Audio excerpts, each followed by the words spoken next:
Hello and welcome to the Find Your Purpose podcast. And I'm here with Ruth Matthews, who is a chiropractor, and we're going to be talking all things purpose.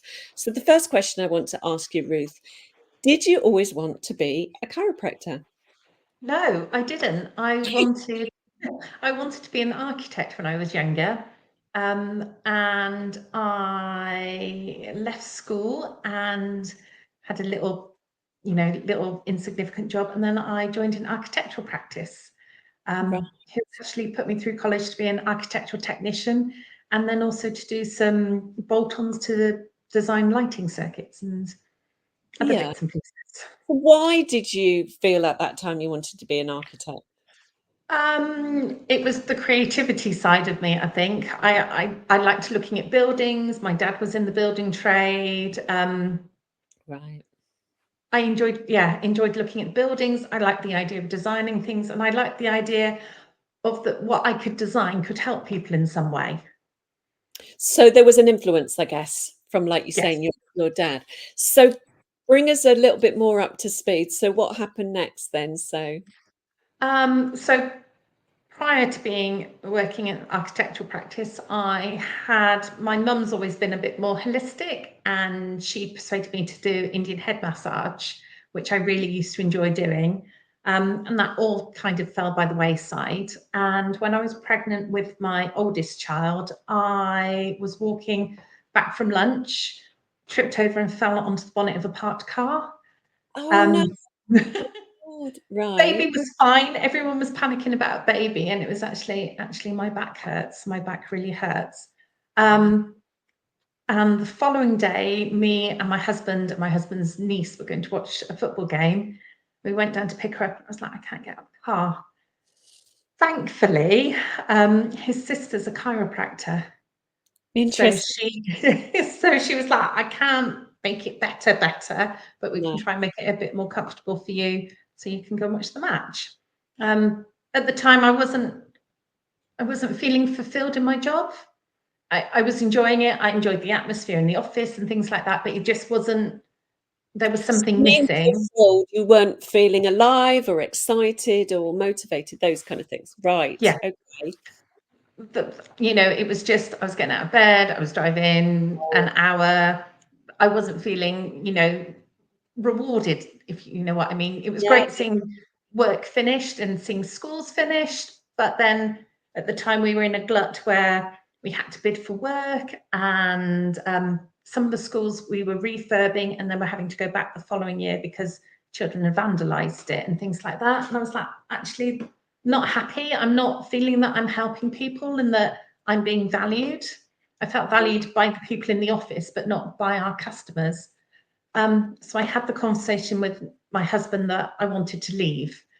And he went, well, what are you going to do? And I was like, I don't know. I want to do something more holistic, more Bored, hands-on. bored and see. Yeah. Yeah, I get it.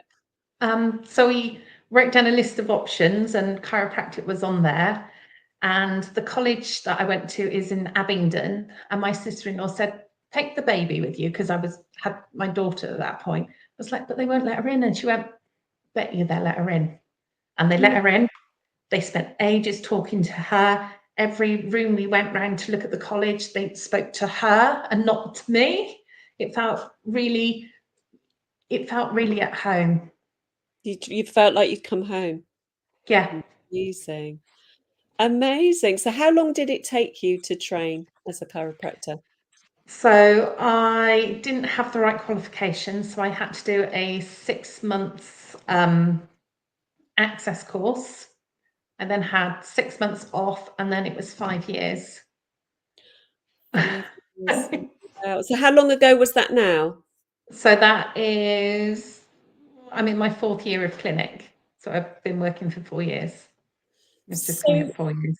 So thinking back to a career that you weren't in and the career that you're in now, you mentioned about value. Um, do you feel you're fulfilling on that now with the work that you do? Yes, yes, definitely. Definitely. It's like when patients turn up and they've got a box of chocolates for you because you fitted them in, they've done something, you fitted them in, and they can move again. It's things like that, or having people. One of my first patients when I first started, it was a really simple thing. She couldn't move her arm, which meant she couldn't get dressed, and she couldn't put her makeup on, and she couldn't do her hair. And her last appointment, she came in and her face was beautiful and her hair was done, proper pristine hair. And she said, "I've done it myself, and that's what you did."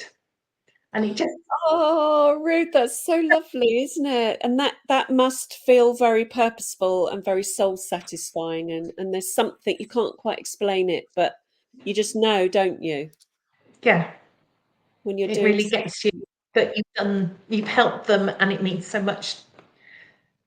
Yeah. So if you reflect even further back to maybe when you were younger, are there things you recognize actually when you were younger that actually did give you some kind of joy? Were you like a natural carer, or I'm trying to Um, sort of find out if these things were naturally in us, even when we think we go down a certain career path and it's not fulfilling for us. I did the Indian head massage briefly, and that Of course, I yeah. used to enjoy doing that, and seeing how people felt afterwards and they felt more relaxed. That used to really make me feel happy inside. I think I Yeah. was always more of a caring one and trying to resolve conflict as a child. Right, there you go. That's what I was trying to find, is that sort of that space. So, what's your perspective then on purpose? Do you think it's important? Yes, I think it's to get you. It's something that you need to get out of bed in the morning to make it. You get out of bed and it gives you that life. It Otherwise, you're is. just I felt that this morning. Yeah. otherwise you're just like a robot, just going through the motions of whatever it is. It's getting you Right. from that stepping through the motions to the I've got life, I've got things to do, and they're going to make an impact on somebody instead of just the I've got to do this, and then this will happen, and then that will happen. Exactly. It gets boring and tedious, doesn't it? So, Yeah. what advice would you give to someone actually is in the job they don't like, or perhaps has down the wrong career path? And some top tips, basically, as how they could feel like, obviously they need to see a chiropractor to be able to jump out of bed really easily. I saw mine on Monday, and I'm like, I'm able to jump out of bed this morning. It was great. What top? um, don't be afraid to do it, is what I would say. Yeah, love On the that. course on the course that I did, there were a lot of people who were in their 40s and 50s on the course.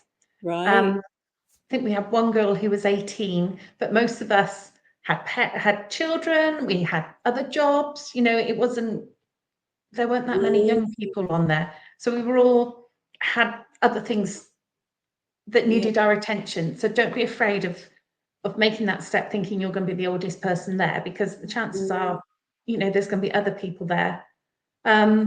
It's not be afraid to do it. Don't be afraid to do it. Yeah, I love that, because also what I'm also hearing, I've interviewed few people where they found that they just knew what their purpose was right from a really young age and followed the path.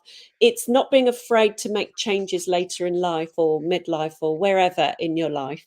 Yes, Somebody's just mature into the space. That's kind of me. I'm a lifelong learner, and I've developed my skills, and I kind of know who I am, and I've opened up on a spiritual journey to take that kind of approach. And I'm feeling that there was an inner knowing with yourself that said, well, I'll give this a go, but actually it's not fulfilling me, and I'm not afraid to make some changes. Is that sort of right? yes, yeah, Yeah, definitely. Yeah. absolutely. So what's next for you? Or have you got any things in the pipeline with your work and your I practice? do actually. So, Ooh, along with my yoga, I'm actually going back to college in September to do a yoga therapy qualification. ooh, that sounds interesting. So it's looking at how we can treat conditions from a yoga point of view, and how to do more chanting and more breath work, and how that kind of switches you from your sympathetic nervous system to the parasympathetic nervous system.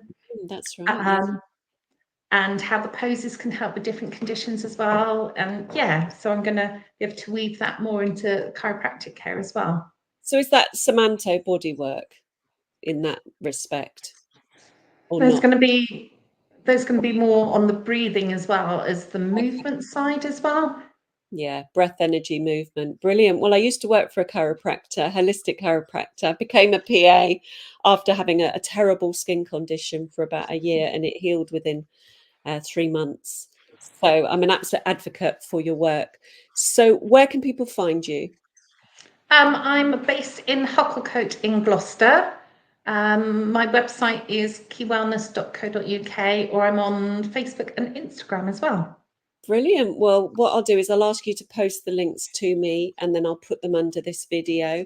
And I just want to say thank you so much for coming on the podcast. It's been really interesting hearing your story and about the work you're doing and intend to do. So thank you very much, Ruth. Thank you for having me. Thank you. Bye for now. Bye-bye.